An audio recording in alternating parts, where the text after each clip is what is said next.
ഉറങ്ങിയില്ലല്ലേ, നീ പഠിച്ചില്ലല്ലേ എന്നൊക്കെ എങ്ങനെയാ പറയാ? അതിന് വേണ്ടിയിട്ട് യു ഹാവിൻറ്റ് സ്ലെപ്റ്റ്. ഓക്കെ, ഉറങ്ങുക എന്നതിൻ്റെ ഇംഗ്ലീഷ് സ്ലീപ്പ് എന്നാണ്. അതിൻ്റെ V3 ആണ് സ്ലെപ്റ്റ് കേട്ടോ. ഹാവ് ഉള്ളത് കൊണ്ട് V3 ഇടണം. സോ യു ഹാവിൻറ്റ് സ്ലെപ്റ്റ് എന്ന് ഇടുക. ഇല്ലല്ലേ ഇല്ലല്ലേ എന്ന് കാണിക്കാനായിട്ട് ഹാവ് യു എന്ന് ചേർക്കാം കേട്ടോ. So you haven't slept, have you എന്ന് ചോദിക്കാം. നീ പഠിച്ചില്ലല്ലേ എന്നെങ്ങനെയാ പറയാ?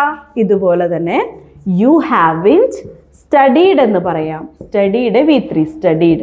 U haven't studied. ഓക്കെ, ഇനി ഇല്ലല്ലേ എന്ന് പറയാനായിട്ട് have you. So haven't you, okay, you haven't studied, have you എന്ന് ചോദിക്കാം. നീ പോയില്ലല്ലേ എന്നെങ്ങനെയാ പറയാ? താഴെ കോമെൻറ്റ് ചെയ്തേ. ഇതുപോലെ നമ്മൾ മലയാളം പറയുന്ന പോലെ തന്നെ ഇംഗ്ലീഷ് പറയാനായിട്ട് പഠിക്കാനായിട്ട് നമ്മുടെ പുതിയ ബാച്ചിൽ ജോയിൻ ചെയ്യുക. ഫെബ്രുവരി 7-ാം തീയതി നമ്മൾ പുതിയ ബാച്ച് സ്റ്റാർട്ട് ചെയ്യണേ.